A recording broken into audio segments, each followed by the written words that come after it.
গুলি করবে আমাদের নাই, গুলি নাই আমাদের আছে। আপনি কেন গুলি করলেন? গুলি করে বললেন কেন? আপনি গুলি করলে আমি বসে থাকব?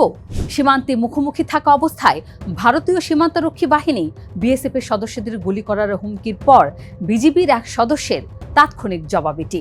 গুলি করবে আমাদের নাই, গুলি নাই আমাদের আছে। সারা বাংলাদেশের কোটি প্রাণের চাওয়া যেন ছিল এটাই, বাংলাদেশ আগ বাড়িয়ে ঝামেলা না করুক, কিন্তু কেউ বাংলাদেশের প্রভু সাজতে এলে তার জবাবটা যেন দেয় চোখে চোখ রেখে, বুক চেতিয়ে। সীমান্তে এবার সেটাই করছে বিজিবি।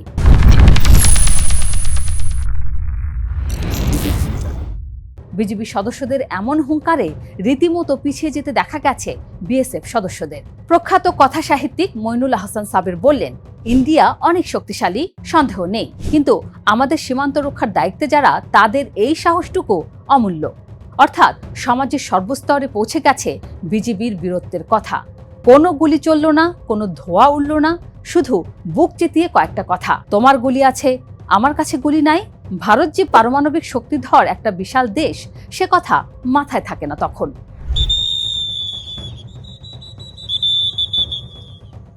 সীমান্তে এক মধুর অভিজ্ঞতা হচ্ছে বিজিবি সদস্যদের। গোটা দশেকের এক দল হয়ে বিএসএফকে মোকাবেলা করতে যান তারা, কিন্তু পেছনে তাকিয়ে দেখতে পান হাজারো জনতা দাঁড়িয়ে আছে তাদের পেছনে, বিজিবিকে সাহস যোগাচ্ছে। বিএসএফ জোরে কথা বললে সে কথার প্রতিবাদ আসছে সেই জনতার কাছ থেকে। সবার চোখে মুখে তখন একটাই বার্তা, বাংলাদেশের ওপর নজর দিলে উচিত জবাব দেওয়া হবে। দিন দুয়েক আগের খবর, পারমাণবিক অস্ত্রনীতিতে বড় ধরনের পরিবর্তন ঘটিয়ে সমুদ্রে ও মাটির নিচে 12টি পারমাণবিক ওয়ারহেড সক্রিয়ভাবে মোতায়েন করেছে ভারত। বোতাম টিপলেই মহাপ্রলয়। সারা বিশ্বকে বৃদ্ধাঙ্গুলি দেখিয়ে বৈশ্বিক আইন অমান্য করে তারা এমন কাজ করছে, কারণ অবশ্যই পাকিস্তানকে ভয় দেখানো, সাথে বাংলাদেশকেও স্মরণ করিয়ে দেওয়া। কিন্তু তাতে বোধ হয় আরও কাজ হলো উল্টো। বিজিবির মুখে তীব্র হলো প্রতিরোধের শব্দ। এখন প্রস্তুত আছি লাঠিসোঁটা নিয়ে, কোনোভাবে আমরা বাংলাদেশে প্রবেশ করতে দেব না ইন্ডিয়ার লক্ষ্যে। মাত্র একটি দেশের সাথে নয়, 6টি দেশের সাথে ভারতের স্থল সীমান্ত, চীন, পাকিস্তান, নেপাল, ভুটান, মিয়ানমার আর বাংলাদেশ। এই 6টির একটির সাথেও সম্পর্ক ভালো নয় দেশটির। চীনের সাথে একাধিক যুদ্ধ হয়েছে, কোনো রকম সমঝোতা এসে এখন সাময়িক নীরবতা। পাকিস্তানের কথা বলতে গেলে পাতার পর পাতা লাগবে। 1947 থেকে সে সম্পর্ক রক্তে ভেজা।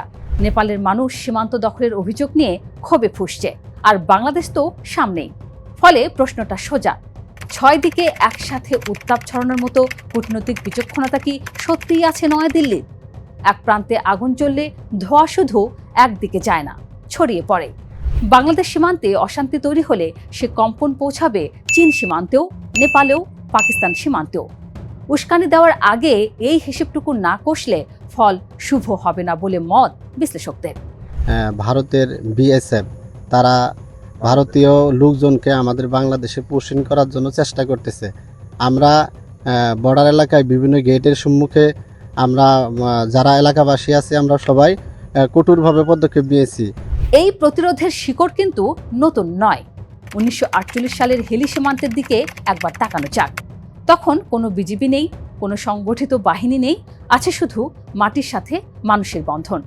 সে সময় ভারতীয়রা সীমান্তে দাঁড়িয়ে হুমকি ছুটত, 1 ঘন্টাও লাগবে না পূর্ব বাংলার দখল নিতে। এই অপমান সইতে পারলেন না পুলিশের এক অবসরপ্রাপ্ত হাবিলদার।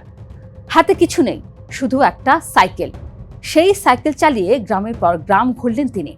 মাটি বাঁচানোর কথা বললেন, শপথ পড়ালেন, তারপর মাইকে পাল্টা চ্যালেঞ্জ, অমুক তারিখে আসো, দেখা হবে। সেদিন হাবিলদার এলেন সাইকেল ছাড়ায়, কিন্তু পেছনে এলো হাজার হাজার কৃষক, মাইলের পর মাইল মানুষের দেয়াল।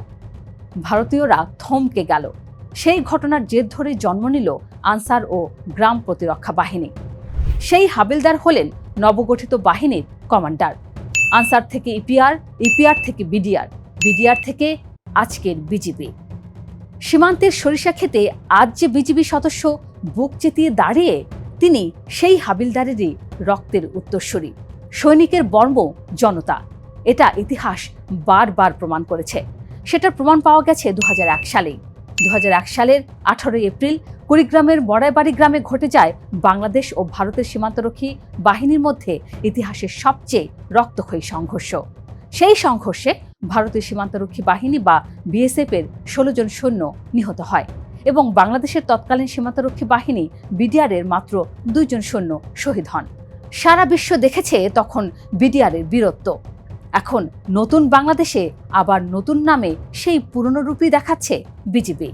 ছাড় দিচ্ছে না এক চুলো। সর্বপ্রকার সাহায্য সহযোগিতা আমাদের সাথে আছে এবং আমাদের সাহায্য সহযোগিতা করছে। আমি খুবই গ্রেটফুল, জনগণের সাধারণ জনের প্রতি অসংখ্য গ্রেটফুল। কিন্তু এই সাহসের গল্পের ভেতরেই একটা করুণ ছবি বারবার উকি দেয়। কপালে শত শত ভাঁজ, চোখের কোণে বছরের পর বছরের ক্লান্তি জমা। এক বৃদ্ধা দাঁড়িয়ে আছেন শূন্য রেখায়, না এপারে আসতে পারছেন না ওপারে যেতে পারছেন। এক পক্ষ বলছে ওদিকে যাও, আরেক পক্ষ বলছে ওদিকে যাও। দুই দেশের মাঝখানে সরু ফালি মাটিতে, যেখানে কোনো রাষ্ট্র নেই, কোনো আইন নেই, কোনো আশ্রয় নেই। এই বৃদ্ধার যাওয়ার জায়গা কোথায়? রাষ্ট্র তো মানুষের জন্যই, মানুষের নিরাপত্তার জন্যই সীমান্ত, সৈন্য, আইন কানুন, পতাকা।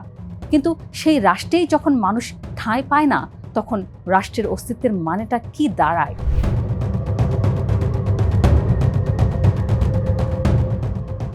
বাংলাদেশ যুদ্ধ চায় না, ইতিহাস সাক্ষী এই মানুষেরা অস্ত্র হাতে নেয় একেবারে শেষ বিকল্প হিসেবে। কিন্তু একটা কথা এখন স্পষ্ট, 2024 পরবর্তী বাংলাদেশ আর মাথা নত করে বসে থাকার বাংলাদেশ নয়। বিজিবির বুকে যে সাহস জেগেছে, জনতার চোখে যে আগুন, সেটা সহজে নেভার নয়। বার্তা পরিষ্কার, সীমান্তে কোনো হুমকি এলে পুরো প্রস্তুত কোটি জনতা। কিন্তু আমরা চাই প্রতিবেশীর সাথে সম্পর্ক হোক সম্মানের। সীমান্তের ওই বৃদ্ধার ঘরে ফেরার পথ খুলে যাক। পৃথিবীটা হোক মানুষের, সবার শুভবুদ্ধির উদয় হোক।